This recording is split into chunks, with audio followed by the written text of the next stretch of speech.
French revolution episode number 4।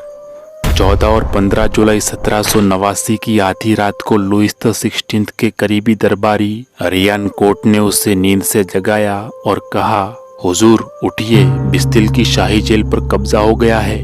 बादशाह आंखें मलते हुए उठा और कहने लगा, अच्छा तो क्या फिर बगावत शुरू हो गई है? दरबारी ने अदब से सर झुकाया और कहा, हुजूर ये बगावत नहीं बल्कि क्रांति है, क्रांति। जी हाँ, क्रांति अपने उरूज पर पहुंच चुकी। मैं हूं चौहान वसीम और आज के इस एपिसोड में आपको पेरिस के उस बदनामी जमाना कैद खाने या जेल की दास्तान सुनाऊंगा जिसे दुनिया बिस्तिल के नाम से जानती है। मैं आपको ये भी बताऊंगा कि मुजरिमों से हथियार खरीदकर फौज क्यों बनानी पड़ी और फ्रांसीसी जनता की आखिरी उम्मीद कौन था। 16 जुलाई 1788 को पेरिस में एक बग्गी दाखिल हुई जिसे 6 घोड़े खींच रहे थे। इस बग्गी के साथ इसकी सिक्योरिटी के लिए घुड़सवार फौजी दस्ता भी शामिल था जो शहरियों को रास्ते से हटा रहा था। शहर के लोग हैरान हो रहे थे कि इस बग्गी में आखिर कौन बैठा है। फिर ये बग्गी शहर के बीच वाले हिस्से में एक छोटे से महल के सामने जाकर रुक गई। इन मेहमानों के स्वागत के लिए शहर के बड़े बड़े लोग मौजूद थे। इन खास मेहमानों को महल में ले जाकर ठहरा दिया गया। फिर वारसाई के महल में बादशाह को खबर कर दी गई कि हिंदुस्तान के मैसूर के सुल्तान टीपू का वक़्फ़ आपसे मुलाकात की इजाज़त चाहता है। लेकिन बादशाह ने मुलाकात को 1 माह के लिए टाल दिया क्योंकि वो खुद मुश्किलों का शिकार था। मैं पिछले एपिसोड में आपको दिखा चुका हूँ कि कैसे जनता ने टैक्स देना बंद कर दिया था। टीपू सुल्तान के वक्फ के आने से सिर्फ 1 महीना पहले जून में ग्रेनोबल के इलाके में जनता ने फौज को पत्थर मार मार कर पीछे हटने पर मजबूर कर दिया था। रेनेस शहर में तो बगावत को पहले फौज से कुचला गया। फिर वहां 4 पैदल और 2 घुड़सवार रेजिमेंट्स के हमेशा के लिए कैंप्स बना दिए गए ताकि क्रांतिकारियों को रोका जा सके। टीपू सुल्तान का वक्फ जुलाई में आया था और अगस्त के महीने में पेरिस के अंदर फिर दंगे या हंगामे शुरू हो गए। इन क्रांतिकारियों ने पहले 2 वजीरों के पुतले जलाए और फिर इनके घर जलाने की भी कोशिश की। लगातार चल रही बगावतों के बाद आखिरकार बादशाह ने जनता को ठंडा करने के लिए 2 ऐसे बड़े फैसले कर दिए जिन फैसलों पर अगर वो कायम रहता तो शायद फ्रांस में कभी भी क्रांति न आती। एक फैसला तो ये था कि बादशाह ने पुराने वाले वजीर जैक्स नेकर को दोबारा फाइनेंस मिनिस्टर और चीफ मिनिस्टर बना दिया। जैक्स नेकर जनता का बहुत ही चहीता फाइनेंस मिनिस्टर था क्योंकि वो जनता को राहत पहुंचाने और अमीर लोगों पर टैक्स लगाने का बड़ा सपोर्टर था। जब 1779 और 1783 तक वो फाइनेंस मिनिस्टर बनकर रहा था तो उस वक्त उसने फ्रांस के सारे सूबों में लोकल असेंबलीज कायम करवाई थी। इन्हीं असेंबलीज ने बादशाह की तरफ से जनता पर नए टैक्स लगाने के फैसले रोके थे। इसी वजह से लोग जैक्स नेकर को इतना पसंद करते थे कि एक बार जब चर्च के एक पादरी ने नेकर के खिलाफ बुरा भला कहा तो लोगों ने उसे कोड़े मारे। फिर जब एक औरत ने नेकर की एक मूर्ति को तोड़ने की कोशिश की तो वहां मौजूद औरतों ने उसके कपड़े फाड़ डाले और मार मार कर उसे लहूलुहान कर दिया। यानी नेकर को फाइनेंस मिनिस्टर बनाकर बादशाह ने जनता का दिल जीतने की कोशिश की और ऐसे में जैक्स नेकर क्रांतिकारियों की आखिरी उम्मीद था। दूसरा अहम फैसला बादशाह ने ये किया कि पार्लियामेंट की संपूर्ण बैठक यानी स्टेट्स जनरल और पॉलिटिकल रिफॉर्म्स के ऐलान पर अमल करवाने का हुक्म दे दिया। बतौर वजीर आजम स्टेट्स जनरल की बैठक का पूरा इंतजाम करने की जिम्मेदारी भी जैक्स नेकर को मिल गई। हमने पिछले एपिसोड में आपको दिखाया था कि स्टेट्स जनरल की बैठक 1789 में हुई थी, लेकिन स्टेट्स जनरल की संपूर्ण बैठक संसद के चुने जाने के बाद ही होनी थी। इसलिए फ्रांस के अंदर अब इलेक्शन की तैयारियां जोर पकड़ने लगी। इसके साथ ही देश भर में पैम्पलेट्स का तूफान आ गया। जनता ने लाखों पैम्पलेट्स पर अपनी डिमांड्स और विचार लिखकर देश भर में बांटना शुरू कर दिया। इन पैम्पलेट्स में जनता की बड़ी बड़ी मांगे, टैक्स में कमी और जनता के हक उन्हें देने की बातें लिखी गई थी। फ्रांस में एक तरफ इलेक्शन का मौसम चल रहा था, इसके साथ टीपू सुल्तान का वक़्फ़ भी आया हुआ था और बादशाह लुईस XVI की उल्टी सीधी कोशिशें भी हवा में अपना रंग घोल रही थी। फिर टीपू सुल्तान के वक्फ ने बादशाह और दरबारियों से मुलाकात की और अपनी मांग सामने रखते हुए कहा कि अगर टीपू सुल्तान को 10,000 फ्रांसीसी सिपाही दे दिए जाए तो वो अंग्रेजों को हिंदुस्तान से बाहर निकाल देंगे। जब फ्रांस की हुकूमत ने खाली खजाने का रोना रोया तो टीपू सुल्तान के वक्फ ने कहा, आप सिर्फ सिपाही भेजिए, इनकी पूरी तनख्वाह और पूरा खर्चा टीपू सुल्तान की तरफ से अदा कर दिया जाएगा। लेकिन अब भी लुइस द 16 डरा हुआ था कि फ्रांस की जनता पहले ही जंगों की वजह से परेशान है और उससे नफरत करती है। अगर कोई नई जंग शुरू हुई तो लेने के देने पड़ सकते हैं। इसलिए बादशाह ने टीपू सुल्तान के वक़्फ़ को मायूस करके वापस लौटा दिया। हम कह सकते हैं कि अगर उस वक्त फ्रांस टीपू सुल्तान की मदद करता तो शायद हिंदुस्तान का इतिहास और भविष्य कुछ अलग होता। नवंबर 1788 में बादशाह ने जैक्स नेकर की रिक्वेस्ट पर पार्लियामेंट में थर्ड स्टेट यानी जनता के लीडरों की सीट्स दोगुनी कर दी। अब पार्लियामेंट में सीट्स की कुल तादाद 1214 थी। इनमें चर्च की 308, दरबारियों की 285 और थर्ड स्टेट की 621 सीट शामिल थी। उस वक्त वोटर्स की तादाद 60 लाख थी। लेकिन फिर घरेलू नौकरों और अदाकारों को वोट या मतदान करने से रोक दिया गया। पेरिस में तो पाबंदी लगा दी गई कि वोट सिर्फ वही डालेगा जिसके पास या तो कोई सरकारी ओहदा हो, यूनिवर्सिटी की डिग्री हो या फिर वो 6 फ्रैंक्स का सालाना टैक्स देता हो। इसी वजह से पेरिस के अंदर 60 लाख में से सिर्फ 12,000 वोटर्स ही वोट देने लायक बाकी रह गए। पेरिस के ज्यादातर वोटर्स फ्रांस भर में घरेलू नौकरों और अदाकारों को वोटिंग या मतदान से बाहर करने का नतीजा ये निकला कि वोटर्स की तादाद पूरे फ्रांस में 60 लाख से कम होकर 50 लाख तक रह गई। लेकिन ये तादाद फिर भी बहुत ज्यादा थी। यूरोप में इतने ज्यादा लोगों ने पहले कभी वोटिंग में हिस्सा नहीं लिया था। फरवरी 1789 में वोटिंग शुरू हुई और ये सिलसिला अप्रैल 1789 तक जारी रहा। इलेक्शन का तरीका ये था कि जनता को अपने लीडर्स डायरेक्ट नहीं चुनने थे, बल्कि जनता को तो इलेक्टोरल असेंबलीज को सिलेक्ट करना था। इन्हीं इलेक्टोरल असेंबलीज के जरिए फिर पार्लियामेंट में लीडर्स को चुना जाना था, यानी ये एक इनडायरेक्ट इलेक्शन था। अप्रैल 1789 को पेरिस में इलेक्टोरल असेंबलीज की मीटिंग शुरू हो चुकी थी। इसी दौरान रेवेलियन का वाकया भी पेश आया था, जिसकी कहानी मैं आपको दिखा चुका हूँ। इन्हीं हंगामों के दौरान जो पार्लियामेंट सिलेक्ट हुई, इसमें थर्ड स्टेट के तकरीबन सारे मेंबर्स बादशाह के सख्त खिलाफ थे। इनमें एरिस का वो नौजवान भी शामिल था जिसने कभी बादशाह की शान में नारे लगाए थे, लेकिन बादशाह ने उसे नजरअंदाज कर दिया था। इसी बात पर उस नौजवान यानी मैक्सिमिलियन रॉब्सपियर को अपनी बेइज्जती का एहसास हुआ था और यह एहसास उसके दिल में अपनी जड़ धंसा चुका था। अब रॉब्सपियर बदले और क्रांति के मिले जुले जज्बात लेकर असेंबली की मीटिंग में हिस्सा लेने के लिए पेरिस पहुंच गया, जहां बादशाह की गलतियों से ही क्रांति की मुहिम को हवा मिल रही थी। बादशाह ने पार्लियामेंट बनवा तो दी थी, लेकिन इसे दिल से कबूल नहीं किया था। बादशाह को ये डर था कि कहीं पार्लियामेंट इसके कंट्रोल और हक छीन कर राजाशाही का खात्मा कर देगी, क्योंकि इस पार्लियामेंट में थर्ड स्टेट यानी जनता के लीडरों की तादाद बहुत ज्यादा थी, जो रोसो की फिलोसफी से प्रभावित थे। और रोसो की फिलोसफी तो जाहिर है राजाशाही के खिलाफ ही थी। यही वजह थी कि जब 2 मई 1789 को पार्लियामेंट के नए मेंबर्स बादशाह से मिले, तो बादशाह ने थर्ड स्टेट वाले जनता के लीडरों से सीधे मुंह बात नहीं की। 5 मई को पार्लियामेंट की मीटिंग होनी थी। इससे पहले 4 मई को पेरिस के नोट्रे डेम चर्च से लेकर सेंट लुइस चर्च तक एक रैली निकाली गई। इस रैली में पार्लियामेंट के तमाम मेंबर्स, शाही खानदान के लोग, बादशाह और मलिका भी शरीक हुए। इस रैली को देखने के लिए पूरा पेरिस उमड़ आया। लाखों लोग रास्ते के दोनों तरफ खड़े थे या घरों की छतों पर बैठे ये मंजर देख रहे थे। जनता अपने थर्ड स्टेट के मेंबर्स को देखकर तो खुशी से नारे लगा रही थी, लेकिन जब बादशाह और मलिका यहाँ से गुजरे तो औरतों ने मलिका के खिलाफ नारेबाजी शुरू कर दी। कुछ औरतों ने तो मलिका को चिढ़ाने के लिए ड्यूक ऑफ ऑर्लिन्स जिंदाबाद के नारे भी लगाए। ये ड्यूक ऑफ ऑर्लिन्स एक शहजादे का नाम था जो जनता को सपोर्ट करता था। इसने अपनी एक बिल्डिंग भी जनता को दे रखी थी, जहाँ जनता बादशाह के विरोध में स्पीच और मीटिंग करती थी। और सबसे ज्यादा भाषण मलिका की फिजूल खर्ची के खिलाफ ही होते थे, इसलिए ये लोग मलिका को चिढ़ा रहे थे। अब पता नहीं ये सच है या अफवाह, लेकिन कहने वाले कहते हैं कि मलिका लोगों के ताने सुनकर बेहोश होते होते रह गई। वो संभल तो गई, लेकिन मीटिंग खत्म होने तक वो जनता को खुन्नस भरी निगाहों से देखती रही। लेकिन अगले ही दिन पार्लियामेंट में बैठक हुई, जिसमें बादशाह ने भाषण दिया। इस भाषण में बादशाह ने जनता के ऊपर हल्के हल्के शब्दों में बहुत कटाक्ष किया और कहा कि पुराने दौर और रिवायात को हटाकर बदलाव की बात करने वाले लोग बिल्कुल गलत है। बादशाह का ये भाषण थर्ड स्टेट के लोगों को पसंद नहीं आया। एक मेंबर ने तो यहाँ तक लिख डाला कि अब जंग छिड़ गई है। फ्रांस में 1614 के बाद पहली बाकायदा पार्लियामेंट बनी थी। ये एक ऐतिहासिक वाकया था, लेकिन पार्लियामेंट के साथ एक कानूनी मसला भी था। वो ये कि जब तक पार्लियामेंट के तीनों हिस्से यानी धार्मिक समूह, दरबारी और थर्ड स्टेट मिलकर बैठक में हिस्सा ना ले, तब तक पार्लियामेंट में कोई भी कानून पास नहीं हो सकता। सो बादशाह ने इस कानून का फायदा उठाया और इसके इशारे पर पादरियों और दरबारियों दोनों ने ही संसद की बैठक को बॉयकॉट कर दिया।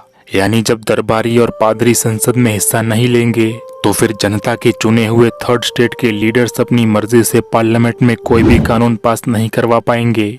इसलिए अब थर्ड स्टेट वाले अकेले ही संसद की बैठक में जाते थे। लेकिन जाहिर है इस बैठक की कोई कानूनी हैसियत ही नहीं थी। ये पार्लियामेंट को फिर से रबर स्टैंप बनाने की एक और कोशिश थी। लेकिन इस बार जनता खामोश नहीं बैठी। जनता ने एक काम तो ये किया कि संसद की हर बैठक में खुद जाना शुरू कर दिया। असेंबली में सिर्फ थर्ड स्टेट के लीडर्स ही आते थे और संसद के हॉल के ऊपर बनी गैलरिया खाली पड़ी रहती थी। सो जनता ने इन गैलरियों पर कब्जा जमा लिया। अब कम से कम जनता के 600 लोग रोजाना संसद की बैठक लाइव देखते थे। लेकिन ये लोग सिर्फ खामोश बैठकर तमाशा देखने वाले नहीं थे, बल्कि वो बैठक में होने वाले हर मौजू पर खुलकर बात करते थे। जहां पर असेंबली का कोई मेंबर जनता के अधिकारों के खिलाफ बोलता तो जनता उसके खिलाफ नारे लगाती और लोग कत्ल की धमकियां देते। बल्कि थर्ड स्टेट में कोई भी फैसला होता तो गैलरी में बैठे जनता के लोग भी जबरदस्ती वोटिंग में हिस्सा लेते। कुछ ही दिनों में असेंबली अमली तौर पर जनता की गुलाम बन गई।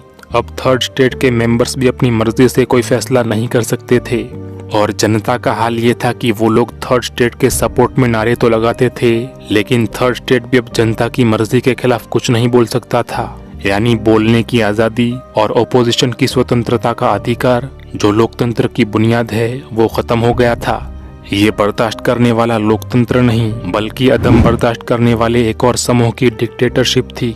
असेंबली के मेंबर से जनता का सलूक कैसा था इसका अंदाजा सिर्फ इस मिसाल से लगाए कि एक बार असेंबली के मेंबर ने संसद की मेजोरिटी के एक फैसले पर विरोध जताया तो ऊपर की गैलरी से एक शख्स ने हॉल में छलांग लगाई और विरोध करने वाले मेंबर का कॉलर पकड़कर बोला, अपनी जुबान बंद करो। बैठक के दौरान अगर जनता को किसी पर भी शक होता कि ये अमीरों और मालदारों को सपोर्ट कर रहा है तो वो उसका नाम पर्चियों पर लिख देते। फिर ये पर्चियां असेंबली के बाहर पालकियां उठाने वालों और हाथ रिक्शा खींचने वालों में बांट दी जाती। ये लोग पूरे शहर में घूमते थे और जो भी मिलता उसे ये नाम बता देते। इस तरह संसद में जनता के खिलाफ राय रखने वाले जनता के मेंबर को जिसे थर्ड स्टेट ही से चुना गया होता था उसे एक ही दिन में पूरे शहर में बदनाम कर दिया जाता, जिससे इसका जीना हराम हो जाता। ये तो था थर्ड स्टेट का हाल, यानी उन लोगों का जो पार्लियामेंट की बैठक में जा रहे थे। लेकिन जो नहीं जा रहे थे यानी पादरी और दरबारी, इनके खिलाफ जनता ने गलियों बाजारों में जंग छेड़ दी थी। लोगों ने तो एक पादरी को सरेआम अपने पैरों तले कुचला।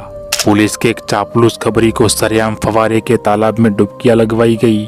25 जून को लोगों ने पेरिस के आर्च बिशप की बग्गी पर पथराव किया। ड्राइवर ने बग्गी भगाई और घर तक पहुंच गया, लेकिन पीछे आने वाले लोगों ने घर को घेरे में लेकर खिड़कियां और दरवाजे तक तोड़ दिए। बिशप को मजबूर किया गया कि वो थर्ड स्टेट के लीडरों का साथ देने की हामी भरे। बादशाह के एक सेक्रेटरी और वजीर के खिलाफ तो इतने नारे लगाए गए कि उस सेक्रेटरी की सदमे से ही मौत हो गई। बाद में आर्च बिशप को भी कत्ल कर दिया गया। ये सब तो जारी ही था, लेकिन जाहिर है पार्लियामेंट कड़क कानूनी कार्यवाही के बगैर अब ज्यादा देर नहीं चल सकती थी। इन हालात में भी थर्ड स्टेट के लोगों ने एक अनोखा फैसला किया जिसने फ्रांस का इतिहास ही बदल डाला।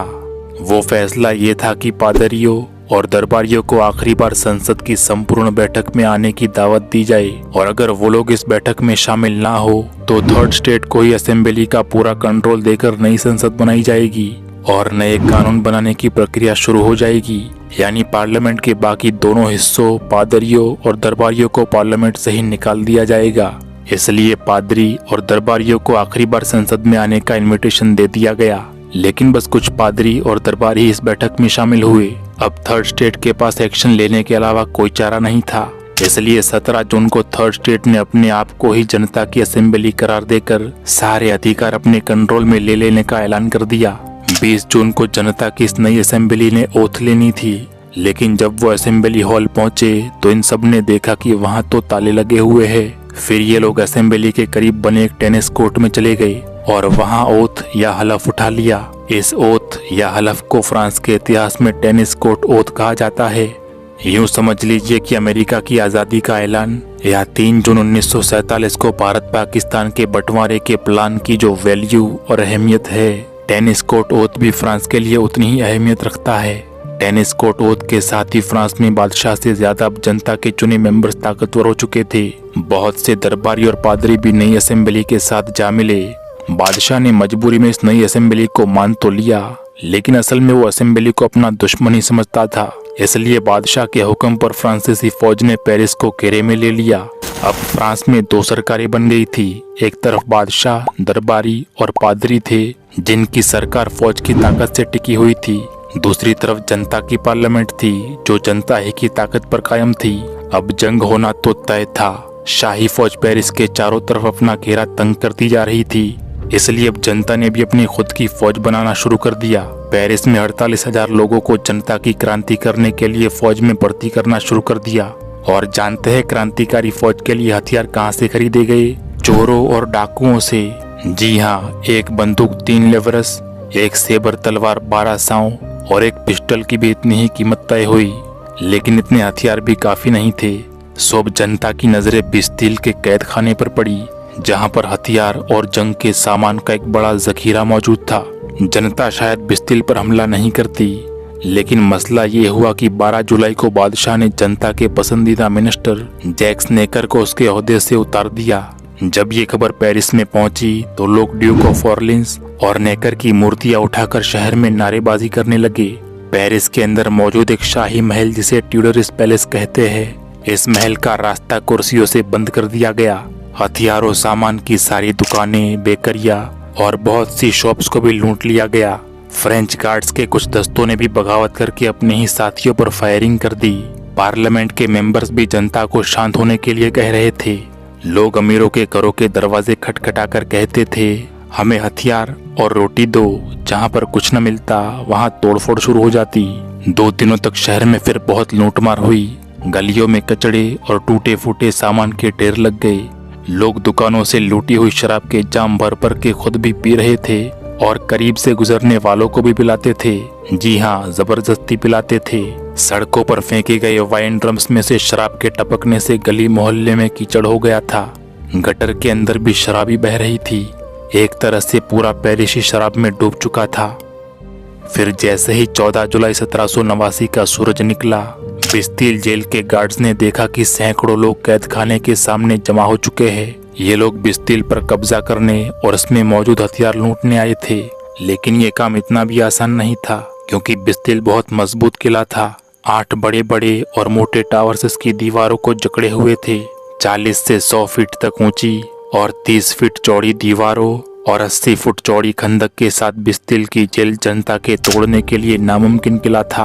किले की हिफाजती दीवार के अंदर एक बड़ा सहन था, जिसमें दाखिल होने के लिए एक ड्रॉप ब्रिज या जंजीरों से गिराया जाने वाला पुल इस्तेमाल होता था।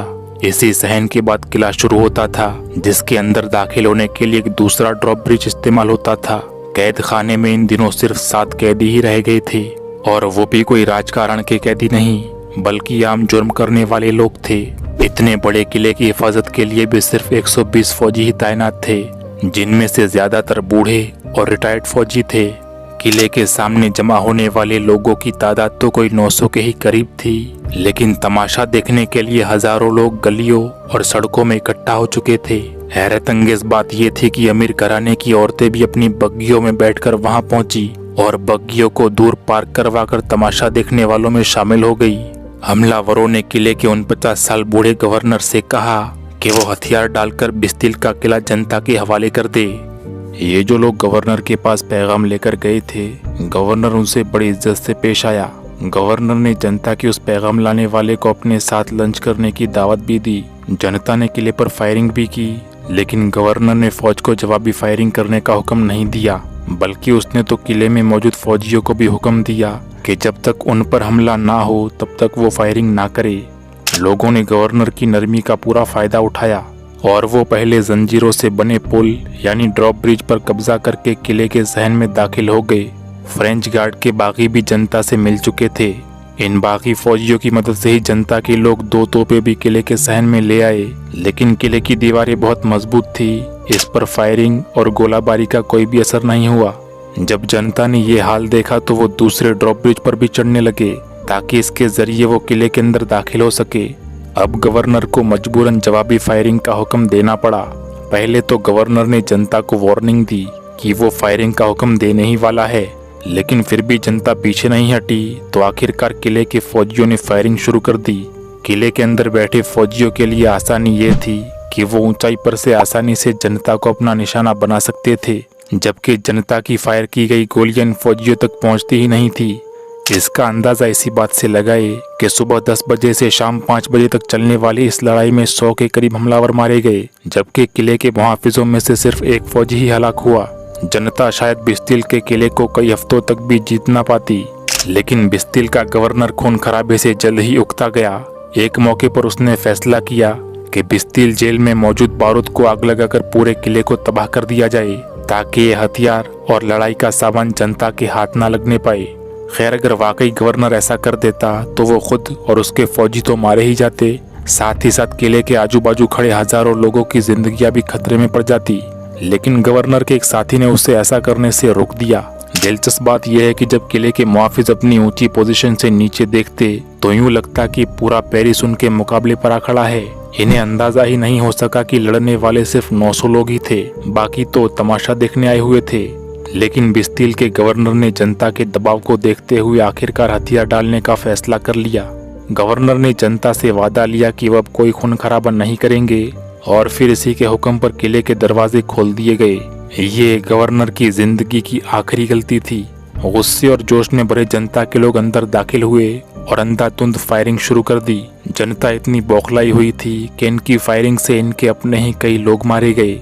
इन लोगों ने किले में मौजूद स्विस गार्ड्स को तो कैदी बना ही लिया, लेकिन बूढ़े फौजियों को कत्ल करना भी शुरू कर दिया। जिस शख्स ने गवर्नर को किला उड़ाने से मना करके हजारों लोगों की जानें बचाई थी, उसी शख्स को तलवार घोंपकर फांसी पर लटका दिया गया। फिर उसके हाथ काटकर हाथों को गलियों में घुमाया गया। किलों के अफसरों को गलियों में बेदर्दी से घसीटा गया और इनमें से 5 अफसरों और 3 सिपाहियों को कत्ल कर दिया गया। अब गवर्नर का हाल भी जान लीजिए। लोग उसे घसीटते हुए बाहर लाए और उसे ठोकरों पर रख लिया। कोई कह रहा था इसे लटका दिया जाए, तो किसी ने कहा कि इसे घोड़े की दुम के साथ बांधकर घसीटा जाए। जब तकलीफ और बेबसी गवर्नर के काबू से बाहर हो गई तो उसने चीख कर कहा, बस करो, अब मुझे मार दो। इसके साथ ही उसने उस शख्स को ठोकर मारी जिसने उसको पकड़ रखा था। लोगों ने गवर्नर के शरीर में संगीने घोंपकर उसे तड़पा तड़पा के मार दिया। फिर लोग इसकी लाश को भी ठोकरें मारते हुए कह रहे थे, ये गद्दार है, हमें इसका सर चाहिए। जिसे गवर्नर ने ठोकर मारी थी उसने किसी से तलवार मांगकर गवर्नर की लाश पर वार किया, लेकिन जब कुंद तलवार काम न कर सकी तो उसने चाकू से गवर्नर की गर्दन धड़ से अलग कर दी। सर पर गवर्नर का नाम लिखा और एक पाले पर टांग कर इसे गलियों में घुमाया गया।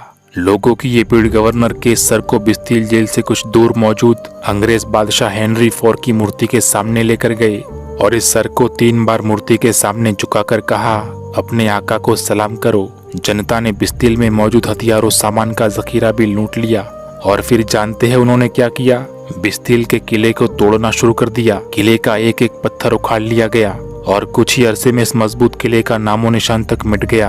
आज अगर आप कभी पेरिस जाए तो जिस जगह हेनरी IV और सेंट एंटनी की सड़कें मिलती है, उसी जगह एक चौक है जहाँ पर एक मीनार बना है। इस जगह को प्लेस डी ला बिस्टिल कहते हैं। ये वो जगह है जहाँ कभी बिस्तिल का किला हुआ करता था और आज किले की याद में सिर्फ एक मीनार मौजूद है, जो बिस्तिल की तबाही के 3 बरस बाद बनवाया गया था, जबकि असल बिस्तिल किले के सिर्फ कुछ पत्थर बाकी बचे हैं। बिस्तिल की तबाही ये फ्रांस की क्रांति का बहुत ही अहम वाकया था।